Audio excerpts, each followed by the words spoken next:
My name is Bro, Musa. when are we starting the show? Bro, we're starting now. Oh. My Tell name me when we start, like, proper filming, like... We're filming right now, bro. Really? Yeah. Which one is it? All three, bro. Is it all three of them? Yeah. You can look at that one, but they're not gonna see you because they're just gonna see me. Oh. My name is Musa Adnan. That's Zishan from Smile to Jannah. And here's what we have coming up today. Nice. Should we get straight into it? We get straight into it, yeah?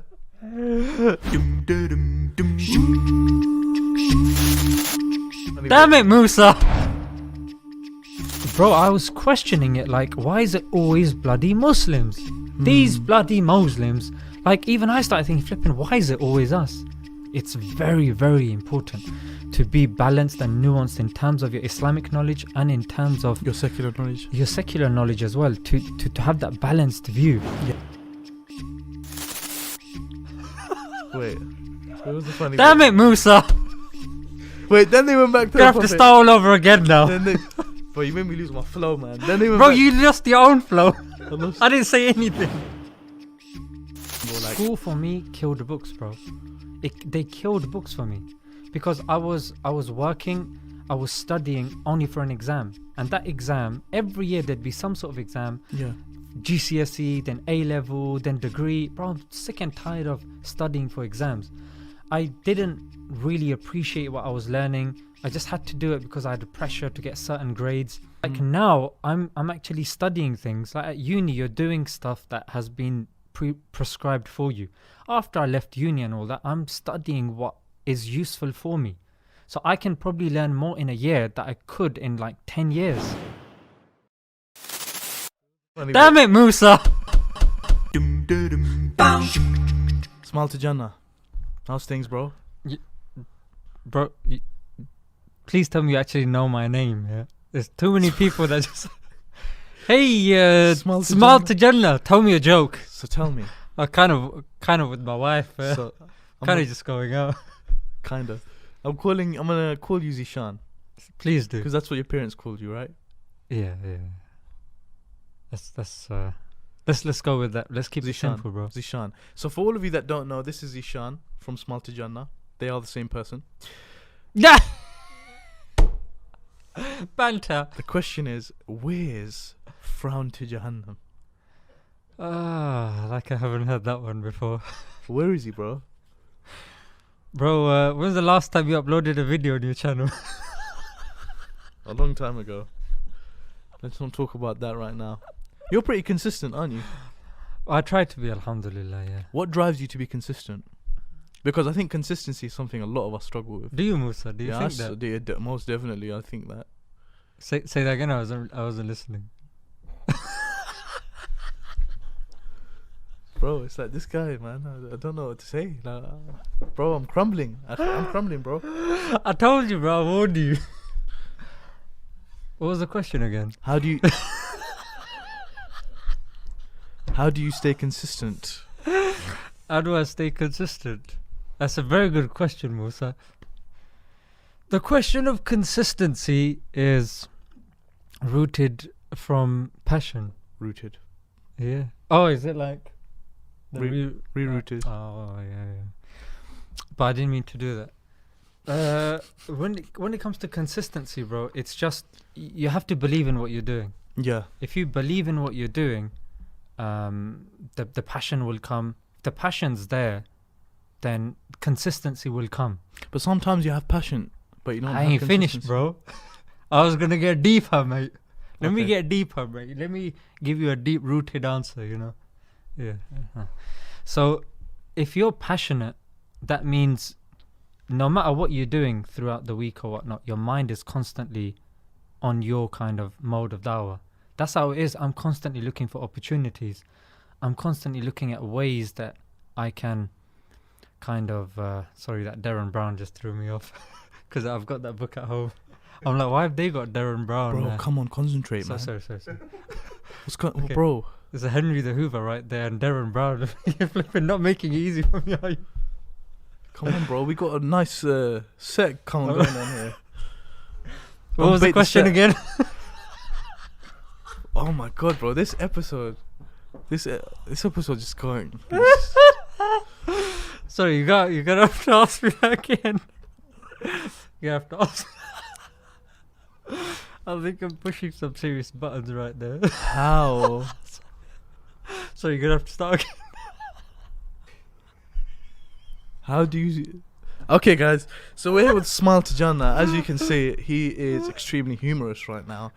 He's what the heck, man? He's losing it, bro. Why aren't you like this on your own podcast?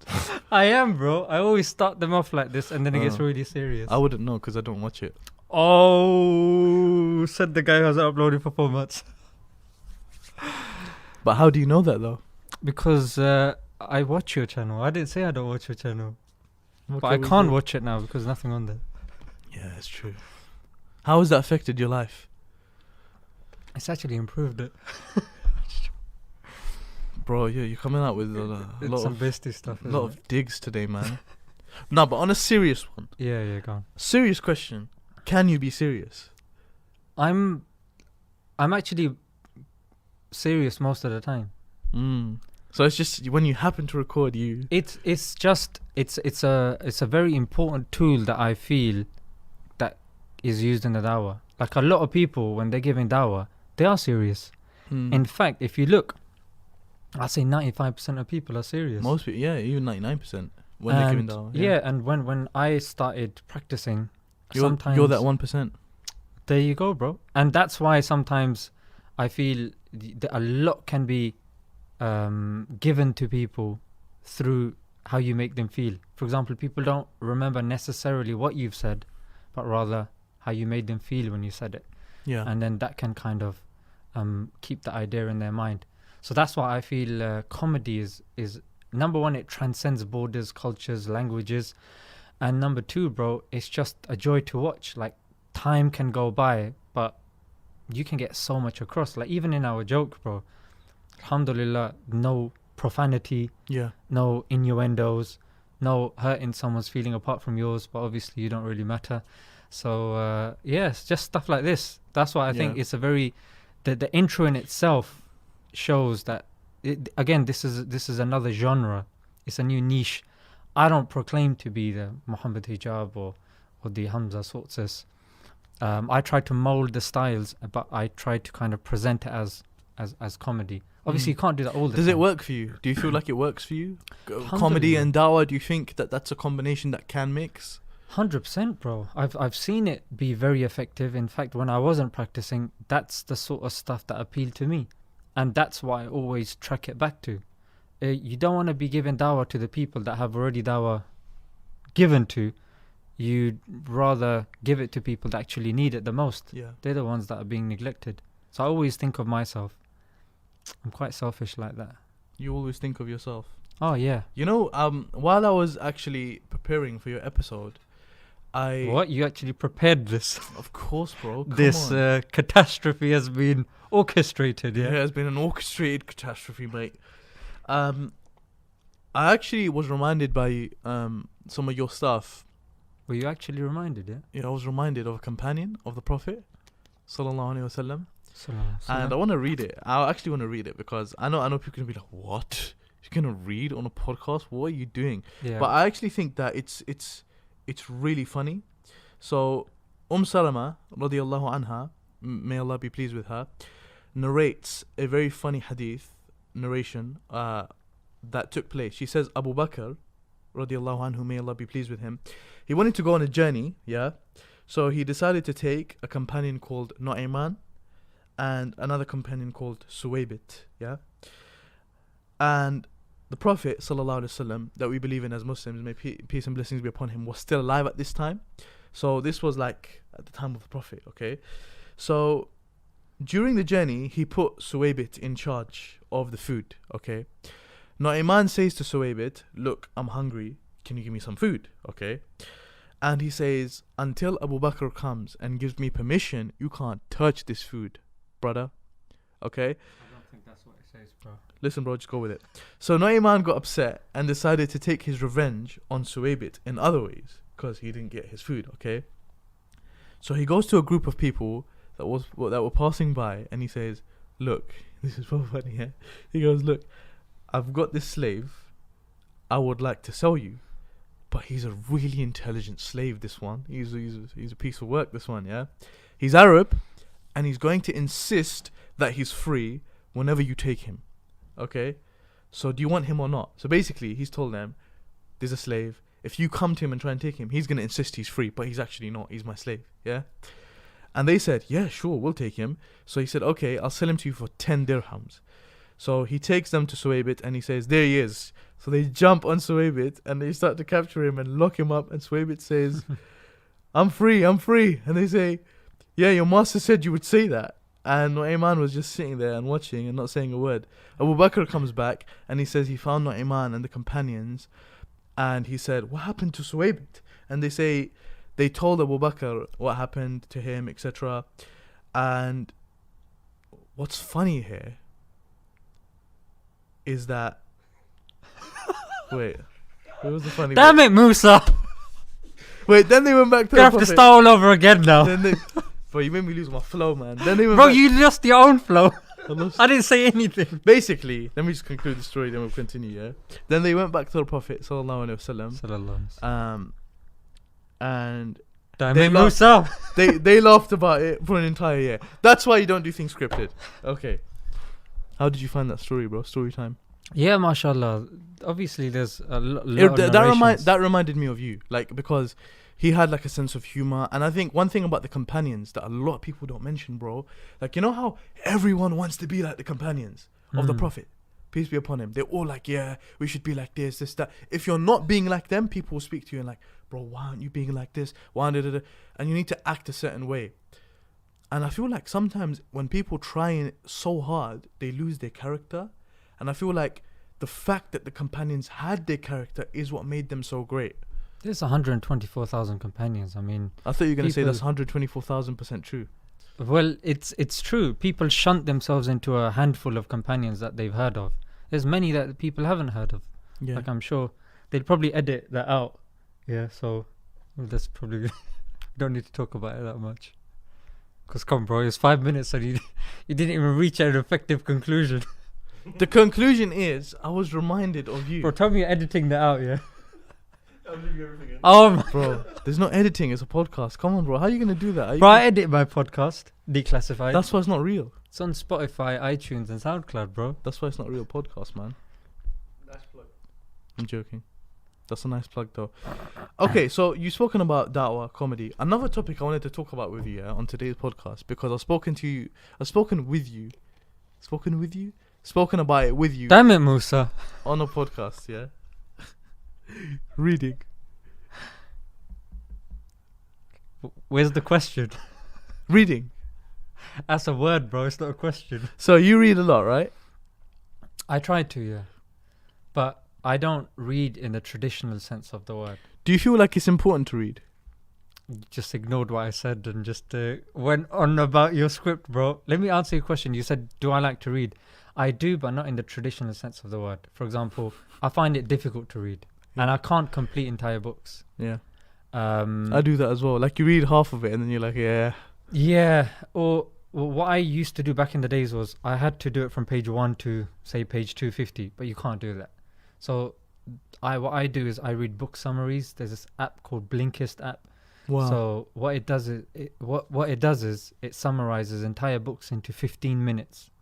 It's about 9 slides, and you can even get the person to read it out to you if you're out and about. And literally, you can clock a book in 15 minutes. Really? If you're listening, you can speed it up by 1.5. So what I do is I've read books from Orientalism to AI, psychology to diet to all sorts. And literally, within a year, I pretty much clocked about 100. Wow, that's really good, man. But that's not good, though, because my target is to do one a day. So I should book a really day? be a book a day, but it's a book summary a day. So I could probably clock about 364 in a year. So that's going to be my target for this year. What about The actual book. There's 365 days in the year, bro. No, one day I got to take off, bro. I mean, calm down, man. Wait. So you're gonna read books every single day? Yeah. And you said 364. Yeah. So what day are you taking off? Sunday, bro. The last Sunday. What, just one Sunday? It's, I got to chill out, bro. It's the end of the year. I got to celebrate, isn't it? Are you sure it's not Christmas? Bro, astaghfirullah. It's the last day, is it? You got to take the wife out on New Year's Eve. Bro, that's very interesting. You take out one day. Yeah. One Sunday. Yeah. If you said every Sunday, that would make more sense. But No. okay, anyway. No, one day, bro. So, you're a big advocate of... Damn it, Musa. You're supposed to have planned this. You're a big advocate of health. Do you feel like you're healthy?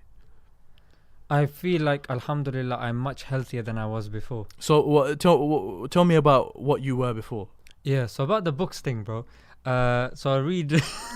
Why are you going back to the books now? That's because I had a point to make. Then why did you just dead it? What? Oh, did I? Yeah. Oh, I'm not used to these podcast things. No. So book summaries, yeah? Okay. I do book summaries. And then now, the more I see Muslims being targeted, the more I'm seeing us being affected. And you realize, you know what? Why is it that when I get asked something, flipping, I can't answer it?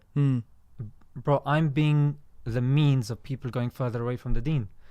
So me being more enlightened in a particular subject would mean somebody else would come closer to the deen. So me realizing that, I was like, you know what, I need to invest in some books. But you can't get them from W.H. Smith's. You're going to have to look at alternative media, look at alternative interviews. It's like Howard Zen said, go to the dark corners of the library. And that's how you're going to know these authors. You can't rely on mainstream as soon as you enter W.H. Smith. Like, I find that inspirational, bro, because... Thank you, Hamza. Have you... Sorry. Ali. Musa. Oh, Musa, yeah. So you tell me you don't know my name when you're on the podcast?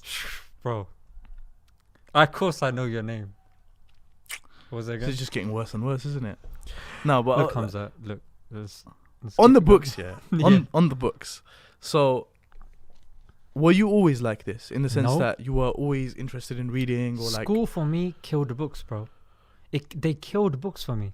Because I was working, I was studying only for an exam. And that exam, every year there'd be some sort of exam. Yeah. GCSE, then A-level, then degree. Bro, I'm sick and tired of studying for exams. I didn't really appreciate what I was learning. I just had to do it because I had the pressure to get certain grades. It's only when, alhamdulillah, I got those grades. I'm not saying don't, get those grades, because you need it with this But you're saying society that we're living because you in. had that pressure, you struggled to to internalize just a lot of enjoy it, bro. Mhm. Like now, I'm actually studying things. Like at uni, you're doing stuff that has been prescribed for you. After I left uni and all that, I'm studying what is useful for me. So I can probably learn more in a year that I could in like 10 years at school and at uni. But that's only if you know which authors to go for. Like, okay, if I'm to look at UK history, I'll go for, say, Mark Curtis. If I'm to go into foreign policy, I'd look at Noam Chomsky, John Pilger, and these guys.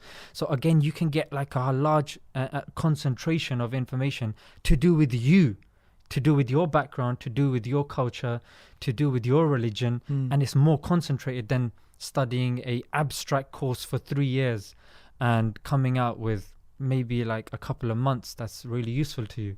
So the books were killed. And in fact, it was Malcolm X that kind of inspired me to read, because when he was in prison, he read a lot. He read a lot, but he was finding it very difficult.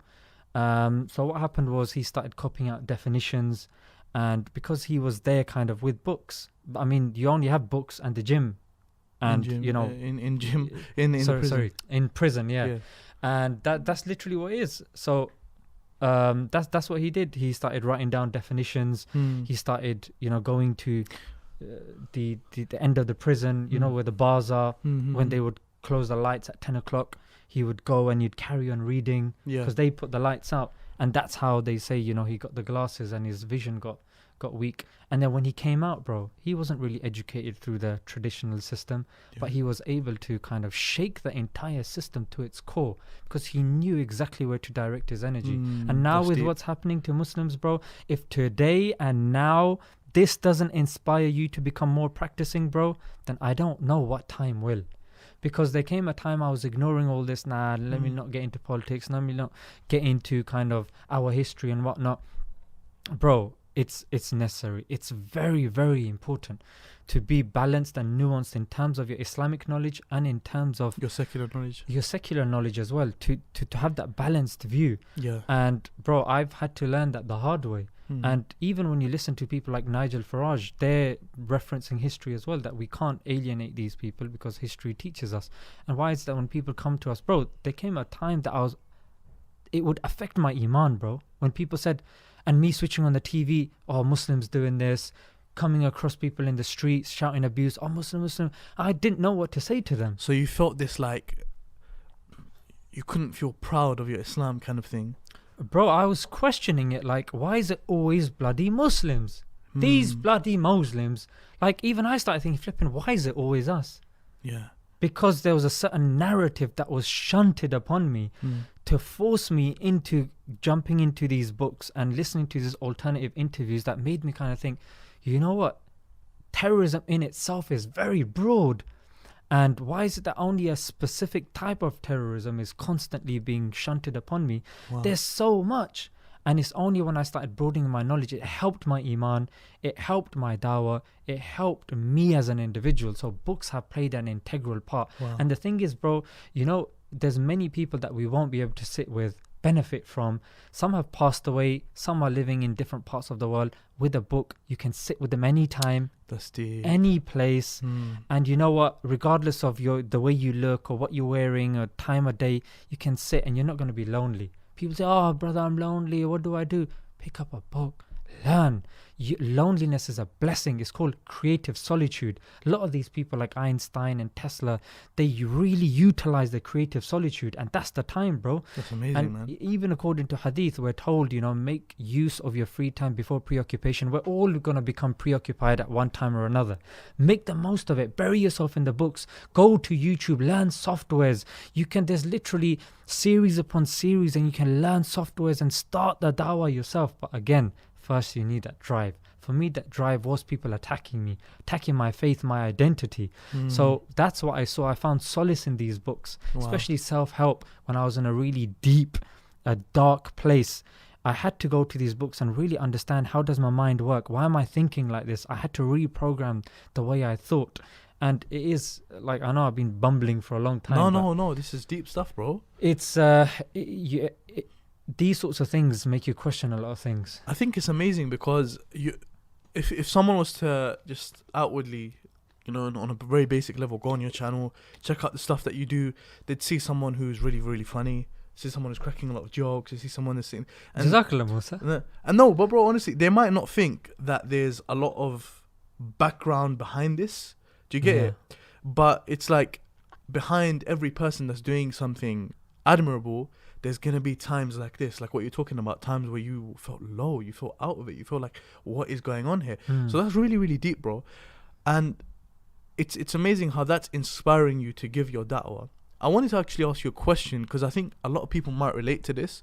A lot of Muslims nowadays, especially Muslim youth, they feel like they can't identify with Islam. They feel almost shy to identify with Islam, in the sense that when someone asks, it's such a common thing, bro. The guy changing his name from Muhammad to Mo, Bilal to Bill. They can't identify themselves with the version of Islam that's being portrayed to them. Okay. Islam itself has many dimensions, but again, if you even look at Orientalism, there's a really good book by Edward Said, and the kind of way Islam, the Orient, is portrayed, bro, there's an entire psyche and a psychology behind it, and we're still living in the after effects of that. I wouldn't even say after effects. After effects insinuates that something is no more. But if you actually look into it, bro, these things go very deep rooted.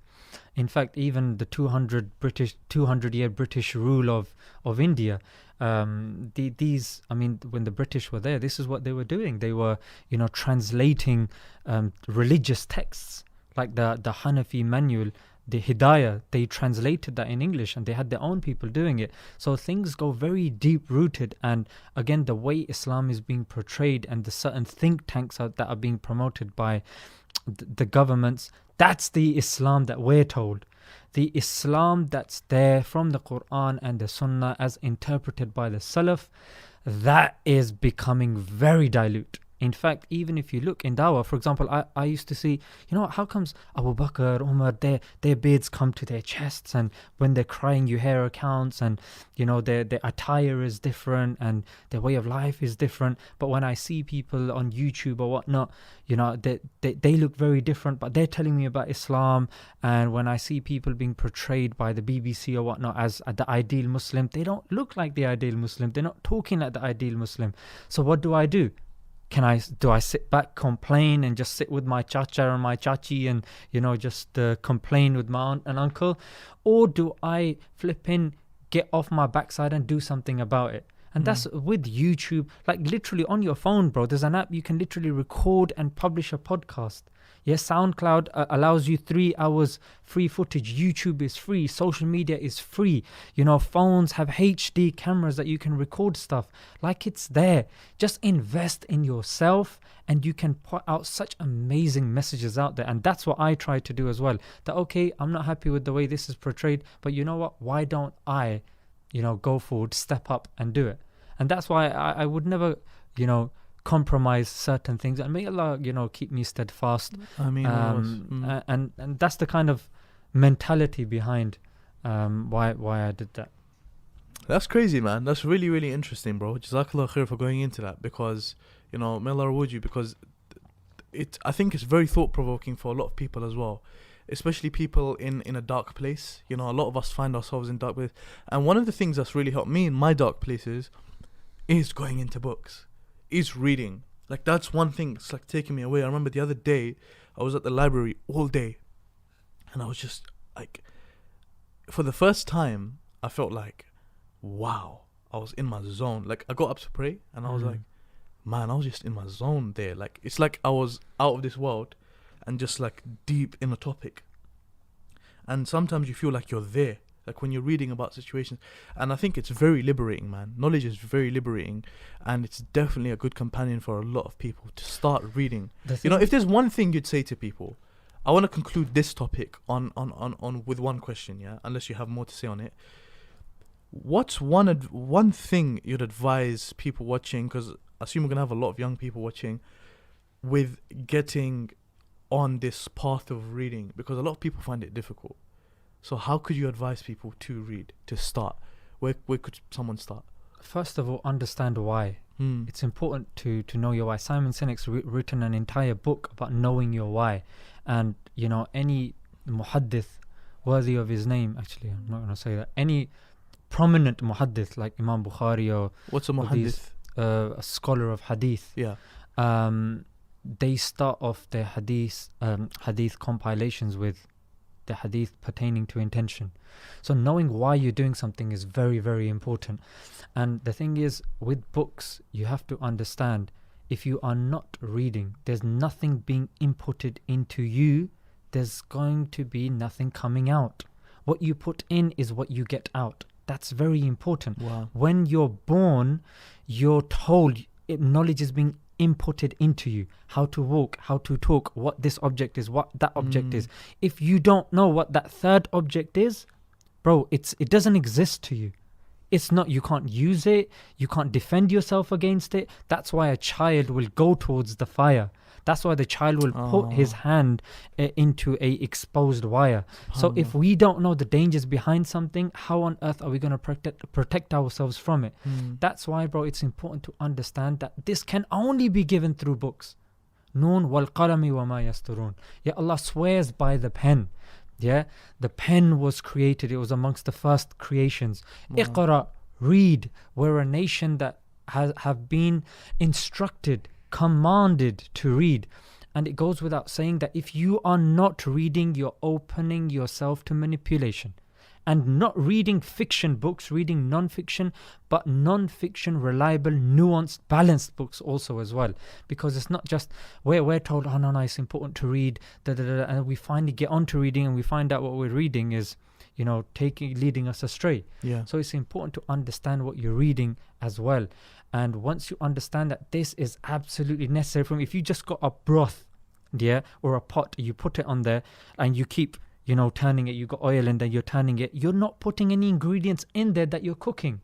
Put books, Yeah, put books in your mind, and then, you know, shake the ladle or whatever, and then you're going to get a nice dish at the end of it. So similar thing applies to books. Understand why. Once you know that it's absolutely necessary to have this, be articulate in when you talk. Know where you're talking from, and know your references. Be taken seriously. Muslims in the past were polymaths. Yeah, Ibn Sina, all these guys, they were polymaths. Today you got one Muslim, I just know engineering blood. I just know I'm a chef blood. Yeah, be a chef, be an engineer, be a plumber, be flipping everything, bro. Master, you know, jack of all trades, master of none. This is from our history. But yet, you know, we have a very closed view of life. Bro, there are human beings that have literally revolutionized the world. Individuals, the potential that we harbor is great, but it's very important for the powers that be to tell us, no, you can't do that much, no, you have to do this, you have to go through. The systems have been put in place when you can literally break out these systems. The systems are meant to support you, not restrict you. But anyway, bro, I don't know. That's deep, man. You went really deep there. I think if someone hears this and doesn't like think to start reading, at least it's gonna be like, I think they really need to think about like what they're doing and stuff like that. Any book recommendations to start? Like, what's the first book you'd recommend someone read? To start, I would suggest ask yourself what your hobby is. What do you like doing? Go and pick a book that you like. Yeah, that will get the ball rolling. First, when you see these world's strongest men pulling the lorry, at the start, it's very difficult. So at the start, to get the ball rolling, you're going to have to train your mind to sit there in silence. We're not used to, because of constant use of zzz, zzz, oh, can you do this? Oh, I need to go to work. I need to come back now. We're living in a very fast-paced world. So to silence the mind... and to sit down for like 20 minutes is hard. It's not easy. Definitely. And if I recommend something, it's not going to work out. So it has to be something that you find passionate. Tailored. Yeah, and you flipping go to the shop yourself. Yeah, go to the library. Yeah, spend a good 15-20 minutes. Find a book that you're interested in. Oh, what was that? Showing a bit of love, bro. Oh, Jazakallah. Midway through the podcast. Bro, I wanted to... Speaking of love, you recently got married. That was so... This is me showing love, brother. That brings me to my next point. Damn it, Musa. Go on, bro. Speaking of getting married, go on. How long ago did you get married? Alhamdulillah, it's been about a year now. Really? Yeah. Wow, to me it seems like a couple of months, man. Yeah. The nikah happened about a year ago. MashaAllah. But my wife moved in about half a year ago. How's that been? How has your life changed since before being married and after? I don't know. This might be one of the things you guys might have to edit out, but me not being married... Don't worry, bro. Me not being married was one of the things that facilitated my dark place. Like, not being married was very hard, bro. I would say it's one of the hardest things I've ever had to go through in my entire life. Wow. Why? Because a lot of people, they want to get married, but why are you describing yours as like some really... It was just difficult finding the right partner, and that whole process of finding someone, and you think, oh no, he knows someone, but the thing is, when you're on the dawah scene, you have to be very careful. You can't respond to certain messages in a certain way for fear of it being screenshotted and exposed, and you don't want it to be a stain on your dawah. And also when you go to local imams or whatnot, naturally people that go to them are people that either divorcees or people that are finding it difficult.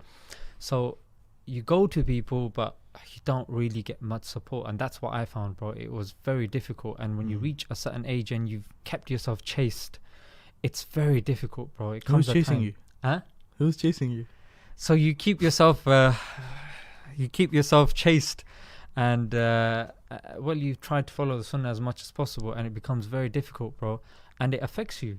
It affects you physically. It affects you mentally. It's very difficult.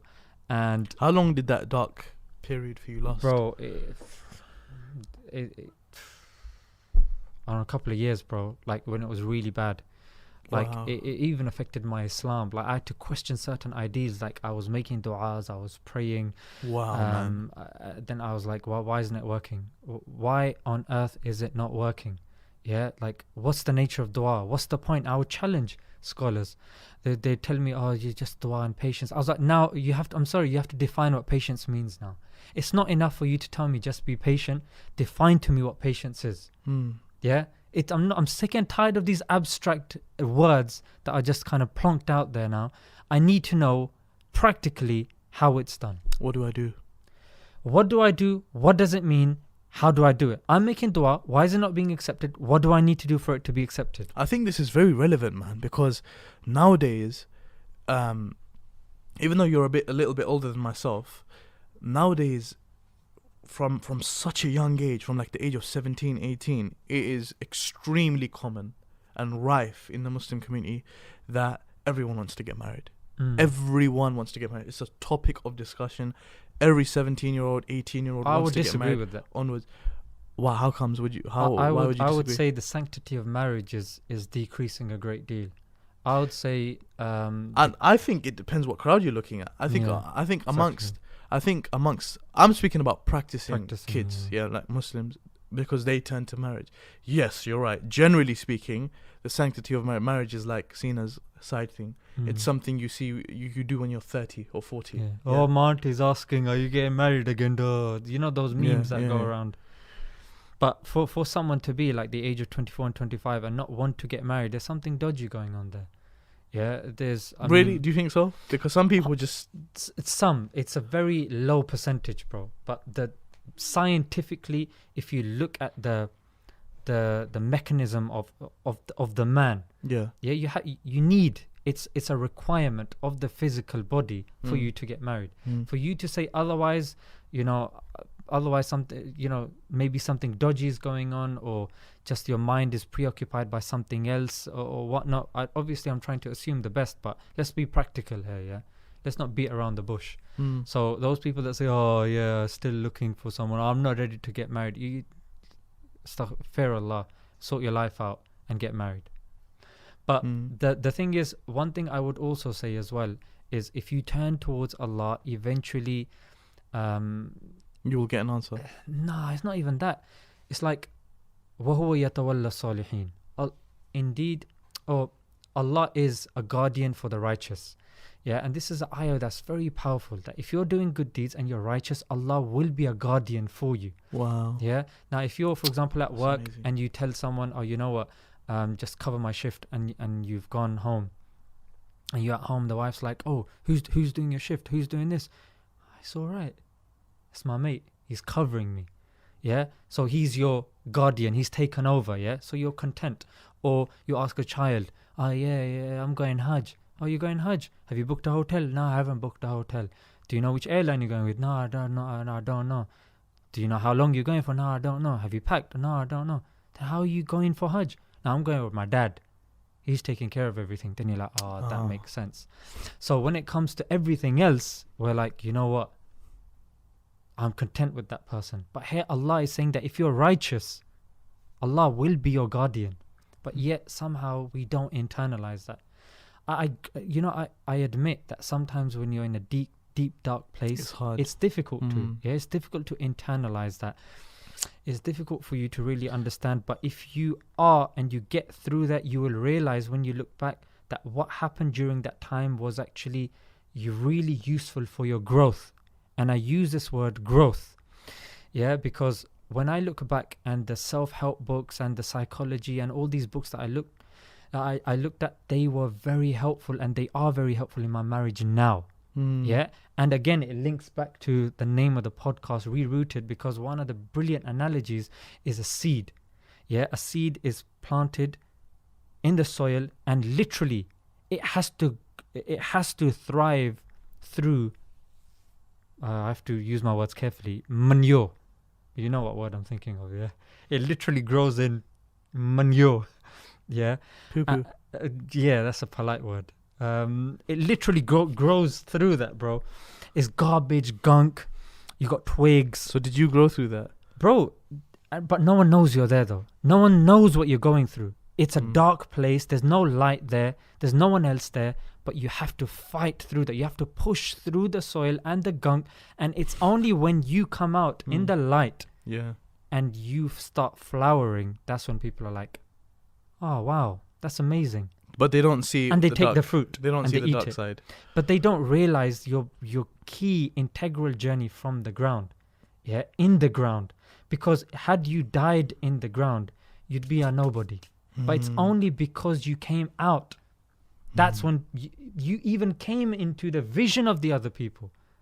But the sad reality is a lot of us, we wither away and we die. Yeah.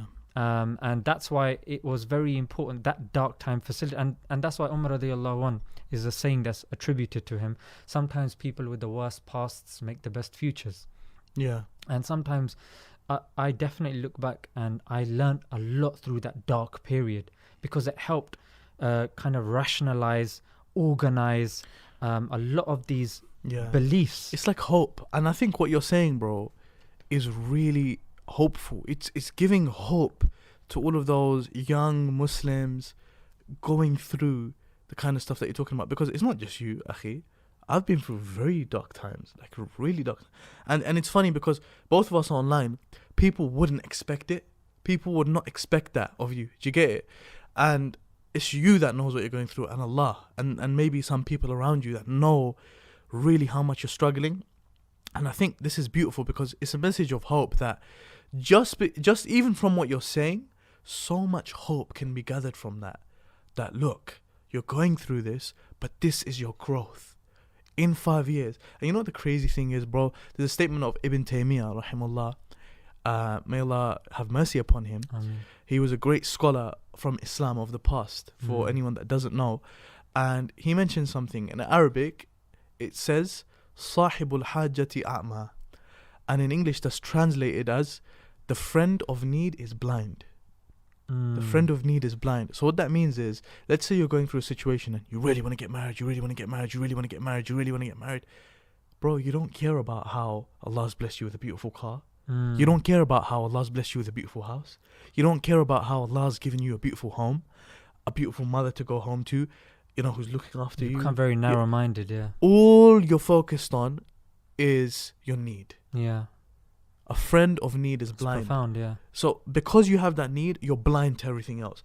As soon as that need is fulfilled, bro, you can tell us, like, as soon as that wife came into your life, everything else probably... Second, what? Oh, Sorry? yeah, it's true, yeah. As soon as your wife came into that picture... Yeah, I didn't start thinking of a second wife. That would have been preposterous. Yeah. as soon as that need was fulfilled, do you feel like everything else started becoming clearer around you? It was a very big obstacle that was in the way. And alhamdulillah, for me it was very important. So how would you advise people going through, you know what, bro, what you went through? That specific thing, a lot of people go through it. A lot of people. They go. I know a brother. Sorry to interrupt. Yeah. I know a brother. He's like 19 years old and he's going through this. It's true. The thing is, there's also become a kind of people don't understand that there's a nizam of Allah. Yeah, what does that mean? It means there's a procedure. For example, there's a procedure in everything. Yeah, if you are to switch off a fan, you must do it from the mains. Yeah, if you try to do it from the blades, you're going to cut your hands. It's going to spoil the entire system. There's a way things are done, basically. There's an order in which things are done. Yeah, so if a person at such a small, tender age wants to get married soon as possible, but there's no groundwork in place, I'm telling you that your marriage is not only going to fizzle out very quickly. But what do you mean by groundwork? Because I might disagree with you here. Yeah, groundwork in the sense of knowing yourself. Okay. And knowing how to deal with another person effectively.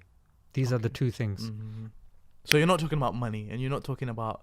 No. Okay. No. That's the kind of typical thing that people say. I'm talking in terms of, because you could be living in a mud hut, as long as you're able to speak with the other person, as long as you have a mentality of this is how both of us can get through this, then it's not going to work.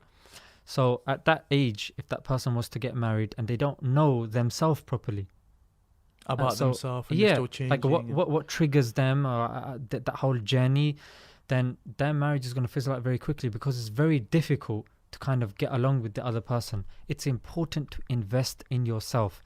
Now, you can get married at 19 if you've been laying groundworks in place. You've been working on your Islam. You've been working on yourself, understanding yourself, creative solitude, knowing yourself, studying, because your marriage will need a lot of investment. Yeah, you're right. If you are to keep going. You're right, because I got married at 19.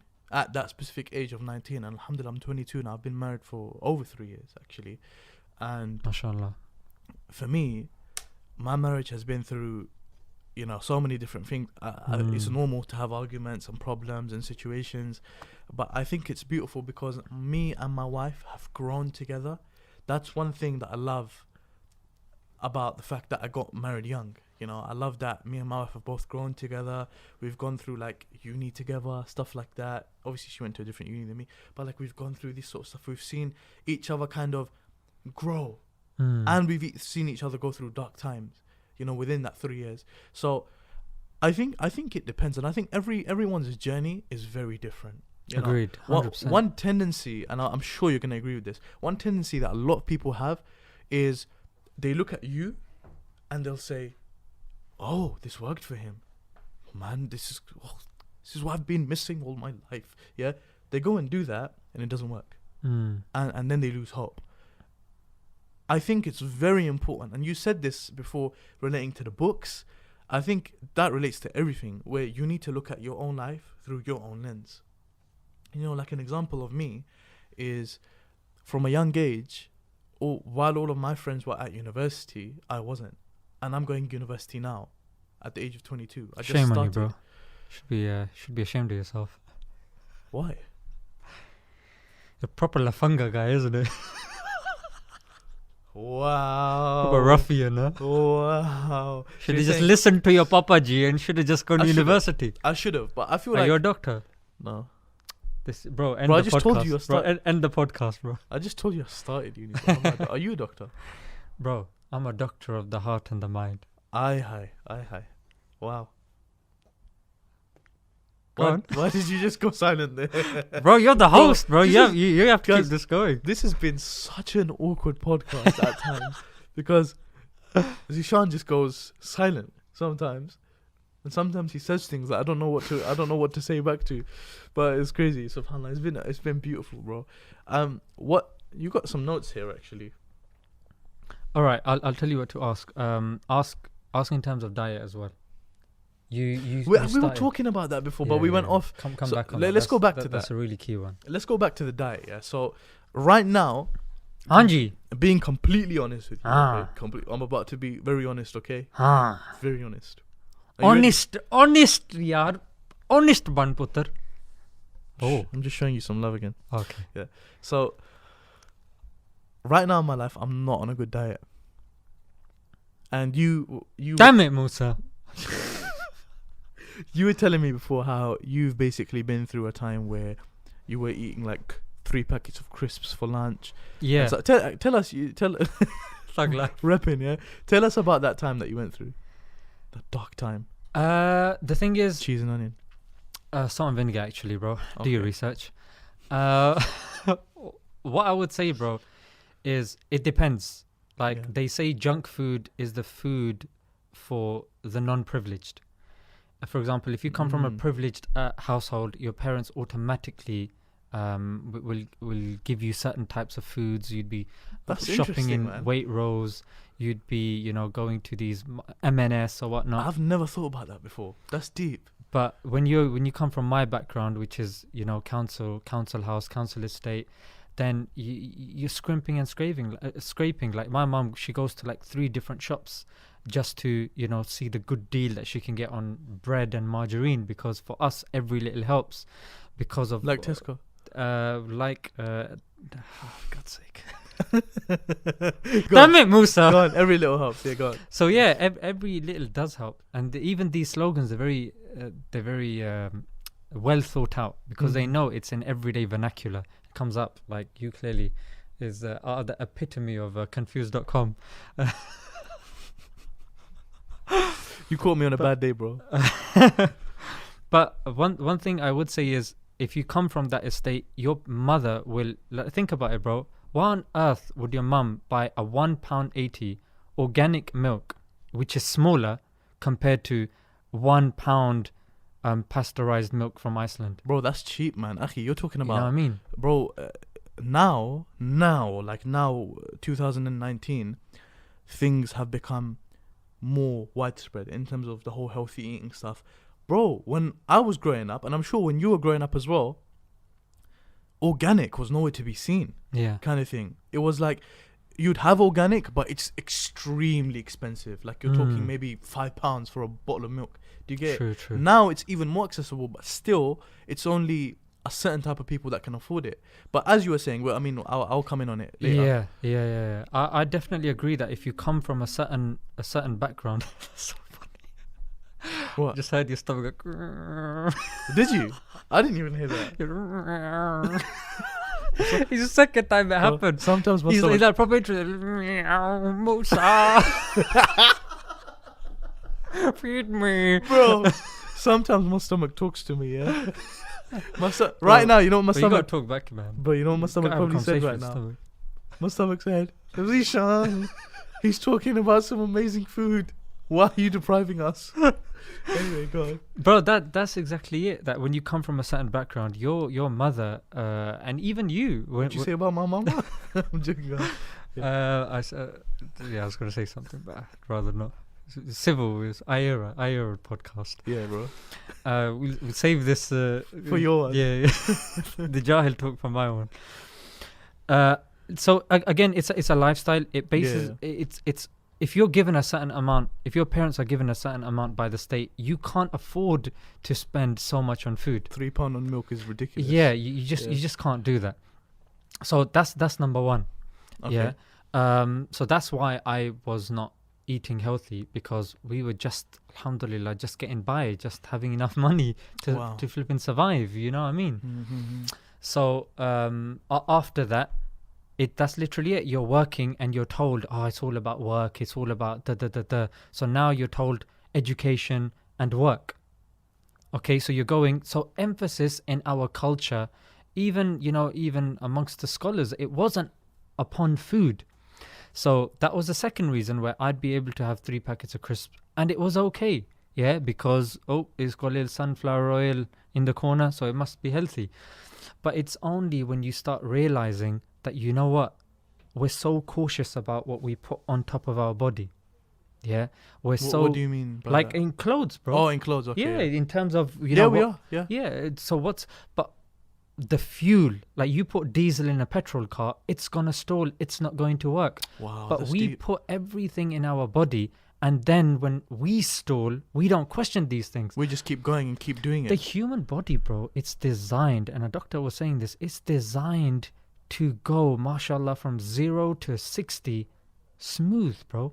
But we think it's natural for us to fall ill after every couple of weeks or like once a month. That's not normal. You're not supposed to fall ill that often. But the thing is, why? Question is, why?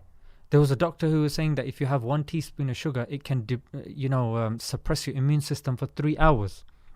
Another research that was done by Deakin University, they linked bad food diet to depression. They said that, so this was Deakin University in 2017. Subhanallah. They linked it, and they actually did a study in which they noticed that if you improve the diet of these individuals, you can improve their mood. And also, Mia Kevi-Pelto of Finland, she actually linked diet to intelligence.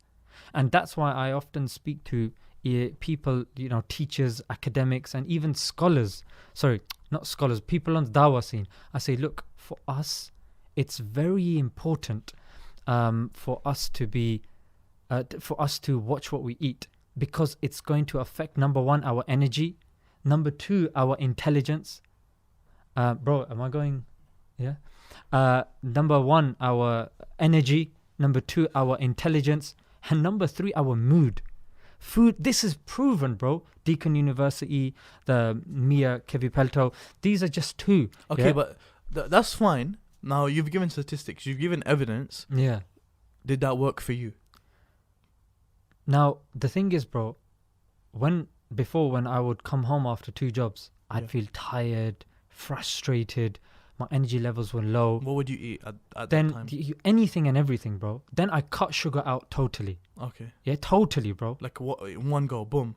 But for me, it was okay because I kind of had to deal with my wife. Like, I wanted her to stay in shape, but you can't be telling them, yo, you can't be, that did, you gotta be controlling the old 1-pack, yeah? But of course, then you gotta be sleeping on the sofa afterwards, so you can't be saying that to them. So you gotta obviously do it in a diplomatic way. So that's how I started. So I was like, look, you know what, why don't we both do it together? Yeah, so we can both look good for each other. So it started, but when I got into it, the rabbit hole started getting deeper, and I started seeing, you know what, these things are heavy. Like the regular milk that you drink has so many antibiotics, growth hormones. It's so damaging to you. Wow, man. White bread, sugar, the amount of wheat and stuff like this is damaging to your body. So I started looking at this and I was like, wow, this stuff is deep. Fluoridated water affects your IQ level. I was like, damn. Like a study. What's fluoridate? What is it? Like they put fluorine in water to kind of keep it clean. But too much fluoride can affect your IQ, can affect a lot of things. I don't want to say things that are unproven. I mean, you've got Harvard studies that have linked it to IQ and even your pineal gland. I mean, that sort of stuff is not, it's fringe science, but again, it's very profound and people should really look into it. Most definitely. A lot of the things that you're saying are very interesting. But now, so I just want to quickly go over when that changed for you. So when you changed your diet, how did you change it? Like, what did you start eating? You cut out sugar? So I cut out sugar totally. Yeah. Okay. Meat. Like a keto diet? Like a flexitarian diet. Okay. Yeah, but again, I didn't cut out meat totally. Well, I did until I found... Oh, you cut out meat? I cut out meat totally. Oh, okay. Yeah, especially the local halal butcher meat. Yeah. Because that is sometimes the most unethical meat that you will find. Yeah.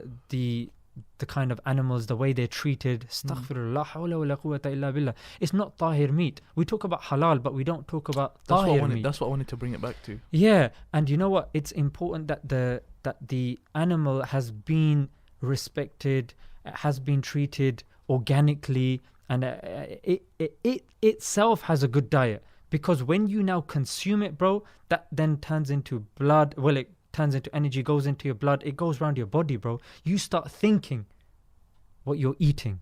It affects you, bro. So meat, I cut out until I found organic butcher nearby. So I eat only organic meat, and I eat that every so often. Sugar was cut out totally. I made small changes that make a big difference. Like eggs have to be free range, bro. Have to be free range. Yeah, and you can even read eggs as well, but I know the podcast's going to be long. Just the first digit on the code on the egg, it's the government has told the egg manufacturers that you have to put a code on there. The first one has to be a 0. Yeah, so you can tell that it's proper organic. Brown bread, I shifted to that. So again, for me, these things came slowly. And how did this change in diet change your life? More energy. Okay. More positive. Okay. More good ideas. Did it change your mood? It changed my mood. Subhanallah. My intelligence. People were saying I was more on the ball. I could remember things. Wow. More ideas in dawah. I felt like, because this is the fuel, bro. And if you're eating ethical, moral food, and it's good food, it will affect your mind power, your cognitive That's abilities. Really deep, man. It will, bro. And the thing is, if you're giving dawah, you need to be on full point. Yeah. All cylinders firing. If you're poisoning your body, bro, eventually you're gonna end up in hospital. It's gonna put strain on your marriage because you're gonna have regular trips to the doctors, to the hospital. Your wife's gonna have complications because you got so many diseases coming. And I've seen people and their relationships have been strained Why? Because the wife is constantly back and forth from the hospital. It affects the kids. Everyone's going there and they're like a household name in the hospital. And, you know, on that, I'd like to conclude this segment of the podcast, this part of the podcast where we discussed about food. One of my good friends, his name is Abdul Hakim, Sunnah Remedies. One of the things that he mentioned is, he said something really deep, man. He said, when you eat, you're either fueling yourself or killing yourself. You're either like making yourself better or you're making yourself worse, basically. And that's really deep, man. And we all need to think about that. And I'm not trying to talk about this and put this out there for other people to implement without implementing it myself. It's something I need to implement firstly and foremostly, because honestly, I mean, with Mohsin, our producer. Hello, Mohsin. Bro, we've been guilty of some really bad trips to I don't even know if I should mention it. Don't do it, bro. Don't do it. Damn man. it, Musa. Zishan, bro, it's been an absolute pleasure having you on the Rerouted podcast. It's been a bit weird, awkward, and very informational. That describes you as a person. Brothers and sisters, I've really enjoyed recording this podcast for all of you, Zishan. How's it been for you? Average, yeah? Thanks, bro. Thanks.